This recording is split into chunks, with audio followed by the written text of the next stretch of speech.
औज़ुबिल्लाहिमिनश्शैतानिर्रजीम बिस्मिल्लाहिर्रहमानिर्रहीम रब्बि इश्रह ली सदरी वयस्सिर ली अमरी वाहलुल उक़दतम मिन लिसानी यफ़क़हू क़ौली। आज जो टॉपिक हम डिस्कस करने जा रहे हैं वो टॉपिक है एक ऐसा टॉपिक है जिसको लेके बहुत ज़्यादा क्रिटिसिज्म, बहुत ज़्यादा ऑब्जेक्शंस इस्लाम पे लगाए जाते हैं। उस टॉपिक को हम डिस्कस करने जा रहे हैं और बेसिकली ये टॉपिक है जो मोहम्मद सल्लल्लाहु अलैहि वसल्लम की मैरिज थी हज़रत आयशा रज़ियल्लाहु अन्हा के साथ, और आयशा रज़ियल्लाहु अन्हा की जो एज थी उसके ऊपर जो ऑब्जेक्शंस लगते हैं उसको हम लोग डील करेंगे।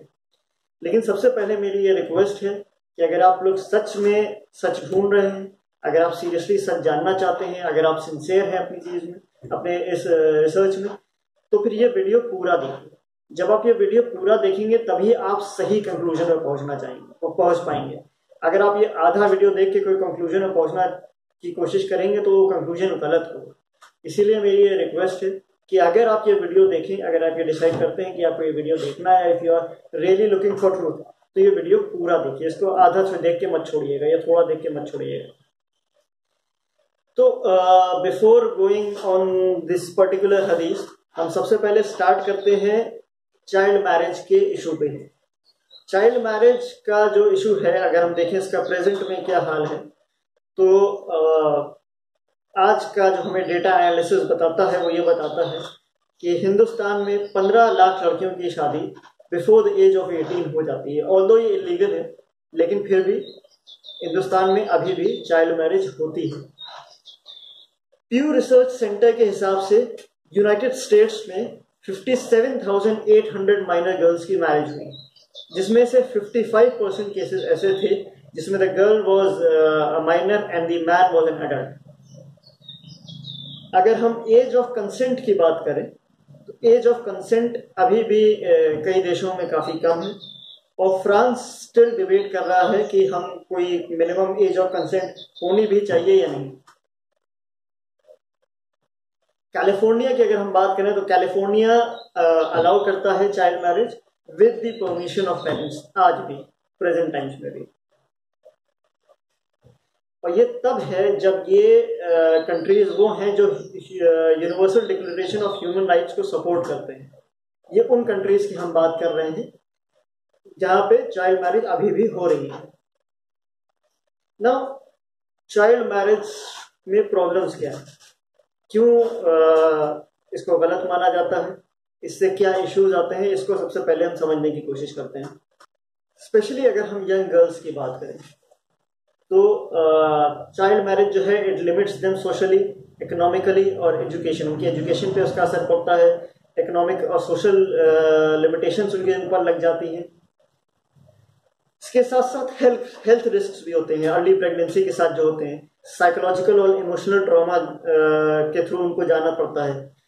ये सब वो रीजंस हैं जिसकी वजह से चाइल्ड मैरिज जो है वो हम अपनी सोसाइटी में गलत समझते हैं। और इसके अलावा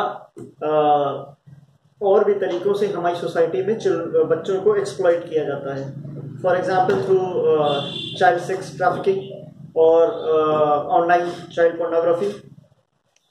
एक एग्जांपल अगर हम इसमें जर्मनी का लें तो एक पोर्नोग्राफिक सर्कल जो है बेसिकली जो वर्क कर रहा था, गैंग वर्क कर रहा था, वो पकड़ा गया था, जिसमें 90,000 यूजर्स थे, जिसमें 90,000 यूजर्स, जो अपने आप में ये दिखाता है कि ये जो इश्यूज हैं जो चिल्ड्रन से रिलेटेड हैं, चाइल्ड मैरिज से रिलेटेड हो या चाइल्ड एक्सप्लॉयटेशन से रिलेटेड हो, ये बहुत ही जेन्युइन है आज के टाइम पे।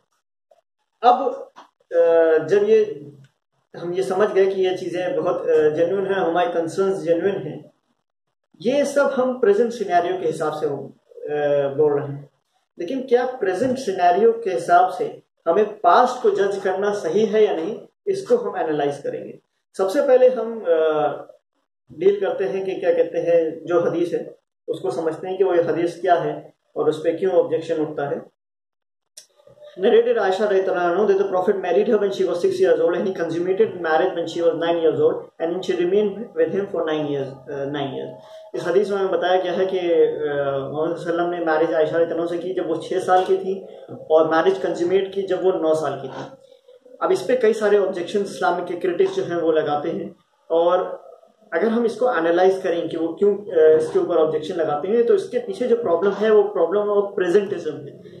एक चीज़ होती है जिसको कहते हैं प्रॉब्लम ऑफ प्रेजेंटिज्म।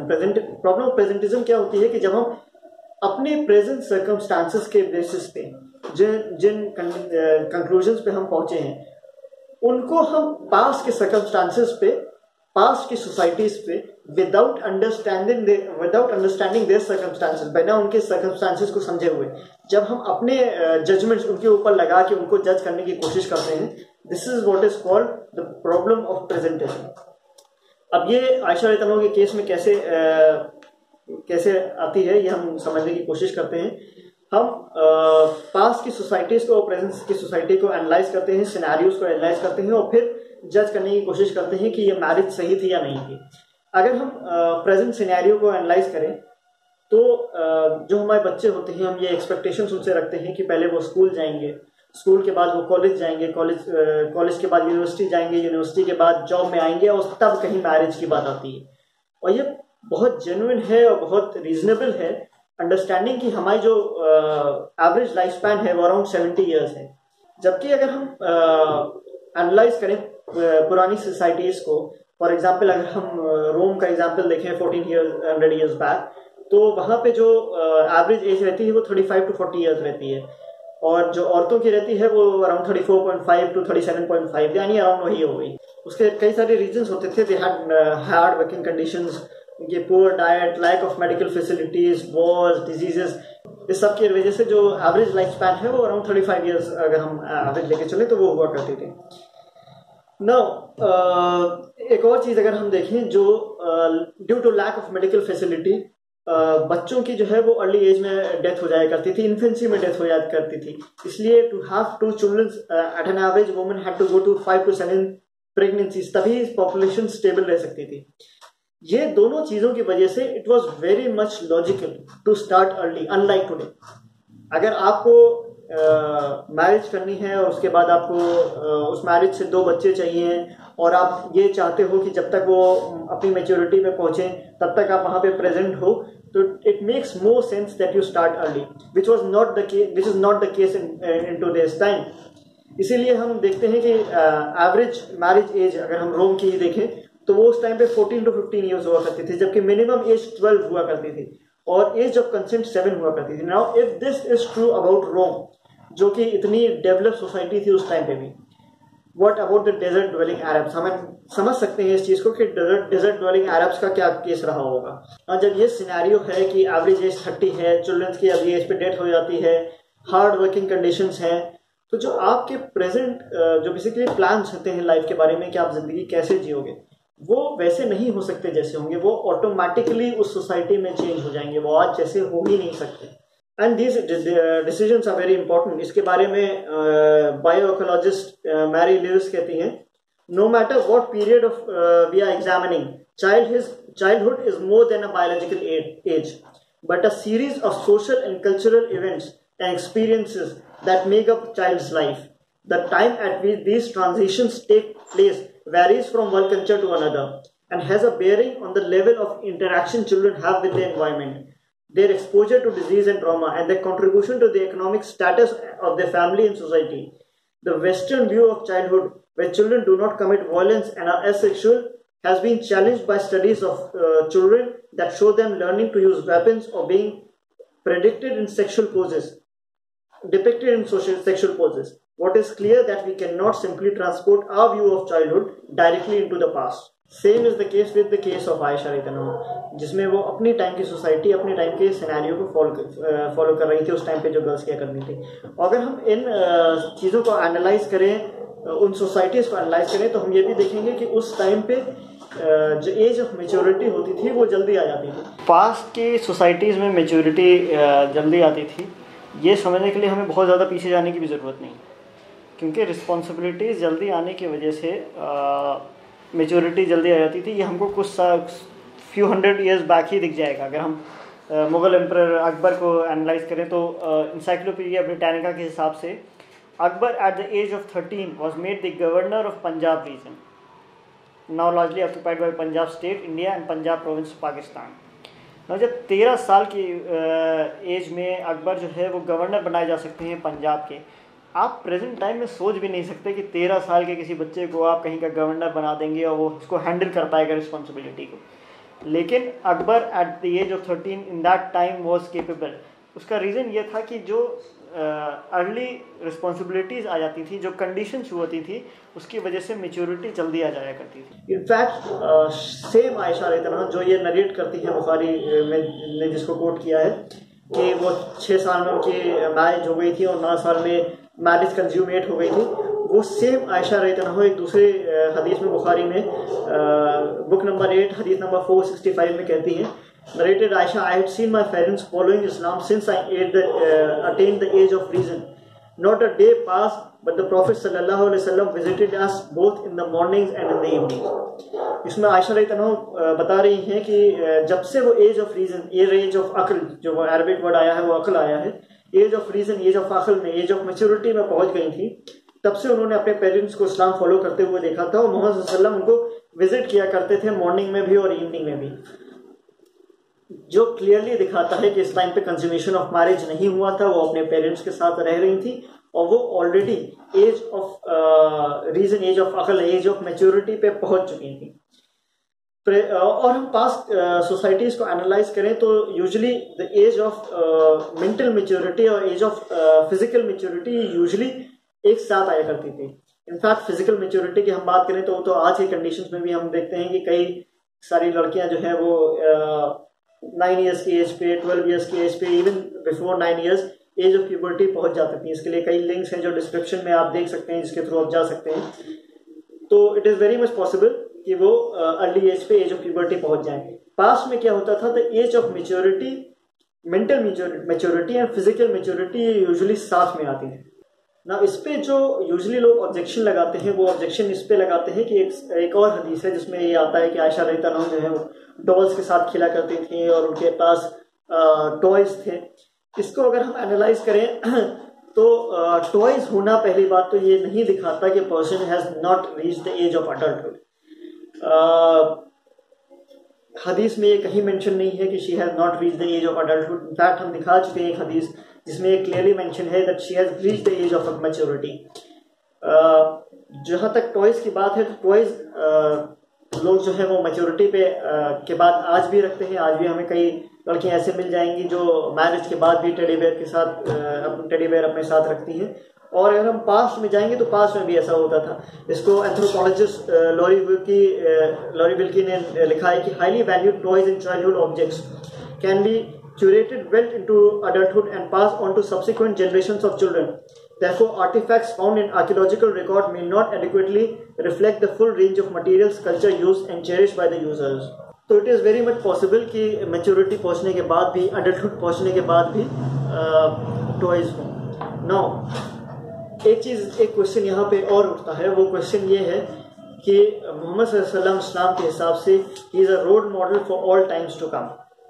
तो क्या मोहम्मद सल्लल्लाहु अलैहि वसल्लम की जो मैरिज है आयशा रज़ियल्लाहु अन्हा से एट दिस एज, क्या वो भी हमारे लिए रोल मॉडल है आज के लिए?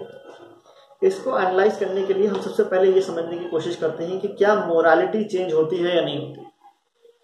तो इनफैक्ट इसको हम एनालाइज करें तो मोरालिटी चेंज नहीं होती, मोरालिटी फिक्स रहती है। फॉर एग्जाम्पल मैरिज पहले, मर्डर पहले भी गलत था, मर्डर आज भी गलत है। थेफ्ट पहले भी गलत था, थेफ्ट आज भी गलत है। लेकिन बदलता क्या है? बदलता सिनेरियो है। Let me give you an example. अगर हम एक एग्जांपल के तौर पे देखें, अगर हम एक हाइपोथेटिकल सिचुएशन लें जहां पे एक मर्डर हुआ है और आप उसमें एक जज हैं और आपको एनालाइज करना है कि और जजमेंट पास करना है कि जो अक्यूज है उसने मर्डर किया नहीं किया तो किन सर्कमस्टांसेस के अंडर किया, क्या सेल्फ डिफेंस में किया, एक्सीडेंट में किया या सही में गलत इरादे के साथ किया। जब आप इस केस को एनालाइज कर रहे हैं, आप देखते हैं प्रोसिक्यूशन जो है वो अपने जो प्रोसिक्यूटर है का लॉयर है वो प्रोसिक्यूटर है वो अपने एविडेंसेस पेश करता है, जो डिफेंस लॉयर है वो अपने एविडेंसेस पेश करता है। अल्टीमेटली प्रोसिक्यूटर जो है वो DNA analysis, forensic DNA analysis आपके सामने रखता है, जिससे ये शो हो जाता है कि वो आदमी जो है, जो अक्यूज है, वो मर्डर सीन पे मौजूद था। जो डिफेंस लॉयर्स के विटनेसेस थे वो गलत बोल रहे थे और मर्डर के जो विक्टिम है उसके ऊपर जो खून था वो भी उसी का था, जिससे आपको ये क्लियर हो जाता है कि जो अक्यूज है वो गिल्टी है और आप उसको सजा सुना सकते हो। लेकिन मान लीजिए यही केस 1984 से पहले हुआ हो, जब हमारे पास ये टेक्नोलॉजी ही नहीं थी जब हम डीएनए प्रोफाइलिंग कर पाए। उस केस में क्या होता? उस केस में जो जज होता वो उस टाइम पे जो एविडेंसेस प्रेजेंट किए जाते उसके बेसिस पे जजमेंट देता अपना। क्या हम आज बैठ के ये कह सकते हैं कि इससे पहले बिफोर 1984 जितने भी मर्डर के ऊपर जजमेंट्स दिए गए वो सही नहीं थे, वो सब गलत थे, वो सब गलत दिए गए क्योंकि उनके पास टेक्नोलॉजी नहीं थी? ऑफ कोर्स नहीं, क्योंकि उन्होंने अपने सामने जितनी टेक्नोलॉजी अवेलेबल थी, जो उनके सामने एविडेंसेस अवेलेबल थे, उसका यूज करके जितना बेस्ट वो सोसाइटी में जस्टिस लाने की कोशिश कर सकते थे वो उन्होंने किया। सो बदला क्या? मोरालिटी नहीं बदली, सिनेरियो बदला। पास्ट का सिनेरियो डिफरेंट था और प्रेजेंट का सिनेरियो अलग है। इसी को अगर हम देखें तो यही सेम चीज एज ऑफ कंसेंट में भी आ जाती है। फॉर एग्जाम्पल, अगर आपके पास मान लीजिए टाइम मशीन है और आप पास में जाते हो, अपने जो प्रेजेंट वेस्टर्न आइडियाज हैं उसको वहाँ पे इम्प्लीमेंट करने की कोशिश करते हो, मान लीजिए आप वहाँ के रूलर बन जाते हो और उन कंडीशंस को, उन लॉज को वहाँ इम्प्लीमेंट करने की कोशिश करते हो और आप 18 ईयर्स का मिनिमम वो लगा देते हो कि उससे पहले मैरिज नहीं हो सकती। तो ऐसी सिचुएशन में क्या होगा? थोड़े टाइम बाद आप रियलाइज करोगे जो पॉपुलेशन है वो धीरे धीरे कम होती जा रही है। क्यों कम होती जा रही है? क्योंकि आप उस सिनेरियो को, उस सिचुएशन को समझे ही नहीं है। लोगों की अर्ली डेथ हो रही है, चाइल्डहुड में इन्फेंसी में बच्चे मर रहे हैं, जिसकी वजह से एक स्टेबल पॉपुलेशन बन ही नहीं पा रही है and the society is declining. यहाँ पे आप रियलाइज करोगे कि आपकी गलती कहाँ हुई। आपकी गलती ये हुई कि आपने एक दूसरे सिनेरियो, प्रेजेंट सिनेरियो को, प्रेजेंटिज्म के प्रॉब्लम को ना समझते हुए प्रेजेंट सिनेरियो को, वहाँ पे प्रेजेंट लॉज को वहाँ इम्प्लीमेंट करने की कोशिश की जो उस कंडीशंस में आपका साथ नहीं दे रहे। Now coming back to the question, Muhammad सल्लल्लाहु अलैहि वसल्लम हमारे लिए रोल मॉडल है इन टाइम्स तक के लिए। तो how is this marriage an example for us to follow? इस मामले में मोरालिटी का क्या रोल है? अगर हम एनालाइज करते हैं कुरान और हदीस को और देखने की कोशिश करते हैं कि क्या कुरान और हदीस में कोई मिनिमम एज ऑफ मैरिज है, तो कुरान के चैप्टर नंबर 4 वर्स नंबर 6 में मेंशन है कि test orphans until they reach marriageable age, then if you find they have sound judgement, hand over their property to them. यहाँ पे जो एज ऑफ मैरिजेबल एज है उसको कंपेयर किया गया है ऑर्फन्स के उस एज को जब वो साउंड जजमेंट पर पहुंच जाए, जब वो अपनी प्रॉपर्टी के को संभालने लायक हो जाए, यानी एज ऑफ मेच्योरिटी। यानी जो कुरान मेंशन करता है वो इंडिकेट करता है कि जो मैरिजेबल एज है वो मिनिमम मैरिजेबल एज है, उसके लिए कोई नंबर नहीं दिया है कुरान ने, बल्कि एक कंडीशन मेंशन कर दी है which is the age of maturity. जब तक एज ऑफ मेच्योरिटी पे नहीं पहुंच जाते तब तक मैरिज नहीं की जा सकती। और इसको हम एनालाइज करें तो पास्ट में भी अगर हम इस्लामिक जूरिस्प्रूडेंस देखेंगे तो जो जजेस हुआ करते थे वो कई तरीके इस्तेमाल किया करते थे to analyse whether a girl has reached the age of maturity both physically and mentally. Physically उसके फिजिकल फीचर्स पे कि वो अडल्ट दिखती है या नहीं, इस पर डिपेंड करता था, और मैच्योरिटी उसकी बातों पर डिपेंड करता था। ये आपको थ्रू आउट मिल जाएगा। इसके लिए रेफरेंसेस मैं डाल दूंगा नीचे डिस्क्रिप्शन में, जहाँ पे आप इसको देख सकते हैं, और कोटेशंस भी डाल दूंगा एक्सपर्ट्स के। नाउ मोहम्मद सल्लल्लाहु अलैहि वसल्लम की जो मैरिज है, अगर स्कॉलर्स उससे ये समझे होते कि चाइल्ड मैरिज अलाउड है तो वो बेसिकली सीधे सीधे एक नंबर लगा देते हैं 9, लेकिन वो नंबर 9 नहीं समझे थे, वो एज ऑफ मैच्योरिटी समझे थे। और इनफैक्ट जो मोहम्मद सल्लल्लाहु अलैहि वसल्लम की एज ऑफ स्पेशली जो मोहम्मद सल्लल्लाहु अलैहि वसल्लम की कॉन्ट्रैक्चुअल मैरिज और कंज्यूमेटेड मैरिज में जो डिफरेंस है 3 साल का, उसको एज एन एविडेंस स्कॉलर्स ने यूज किया है ये दिखाने के लिए कंज्यूमेटेड मैरिज जो है वो मैच्योरिटी से पहले नहीं हो सकती। अब इसको हम समझने के लिए कॉन्ट्रैक्चुअल मैरिज क्या होती है, कंज्यूमेटेड मैरिज क्या होती है, ये भी समझ लेते हैं। कॉन्ट्रैक्चुअल मैरिज बेसिकली ये होती है कि जहाँ पे both the parents end of the girl और जो बेसिकली जो लड़के की तरफ से है वो दोनों एग्री कर जाते हैं और एक कॉन्ट्रैक्ट बन जाता है मैरिज का between a boy and the girl. ये इस कॉन्ट्रैक्चुअल मैरिज में लड़की जो है वो लड़के के घर नहीं जा सकती, दोनों में कोई भी फिजिकल रिलेशन नहीं अलाउड होता है। ये इस्लाम में एट एनी टाइम की जा सकती है, कोई इसके लिए एज लिमिट नहीं है। लेकिन कंज्यूमेटेड मैरिज, जिसमें लड़की जो है वो लड़के के घर जाती है और फिजिकल रिलेशन बनाना अलाउड हो जाता है, इसमें पहले तो दोनों के कंसेंट की ज़रूरत होती है, इसमें इसके लिए क्लियर हदीस है। और दूसरा, ये तभी की जा सकती है जब दोनों मैच्योरिटी पे पहुंच गए हैं। तो आज के सिनेरियो हम समझें तो कॉन्ट्रैक्चुअल मैरिज वैसे हो गई जैसे हम प्रेजेंट टाइम में एंगेजमेंट लेते हैं, और कॉन्ट्रैक्चुअल मैरिज वैसे हो गई जैसे हम प्रेजेंट टाइम में एक्चुअल मैरिज आजकल लेते हैं। क्योंकि मोहम्मद सल्लल्लाहु अलैहि वसल्लम ने कॉन्ट्रैक्चुअल मैरिज और कंज्यूमेटेड मैरिज में 3 साल का डिफरेंस रहा है, उन्होंने 3 साल वेट किया है, और वो वेटिंग पीरियड तब खत्म हुआ है जब आयशा रज़ियल्लाहु अन्हा खुद कहती हैं कि वो मैच्योरिटी पे पहुंच गई थी, that she had become an adult. तो इससे स्कॉलर्स ने यही एविडेंस लिया है, और कुरान की आयतों के बेसिस पे भी यही एविडेंस लिया है कि चाइल्ड मैरिज जो है वो इस्लाम में अलाउड नहीं है, और मैरिज तभी की जा सकती है और जब लड़की मेच्योरिटी पहुंच गई हो, और यही हमारे लिए एग्जाम्पल है for time to come, for all times to come. इससे मैं होप करता हूँ कि ये क्लियर हो गया होगा कि मोहम्मद सल्लल्लाहु अलैहि वसल्लम ने मैरिज जो आयशा रज़ियल्लाहु अन्हा से हुई थी वो तब हुई थी जब वो अपनी सोसाइटी के हिसाब से एक अडल्ट थी, मैच्योर थी, physically as well as mentally. और आज के सिनेरियो में वो एज बदल गई है सर्कमस्टांसेस के हिसाब से, तो आज वो एज डिफरेंट हो सकती है, लेकिन कॉन्सेप्ट सेम रहेगा। तब भी चाइल्ड मैरिज नहीं की जा सकती थी, आज भी नहीं की जा सकती है, तब भी अडल्टहुड में मैरिज होती थी, आज भी होती है। Thank you.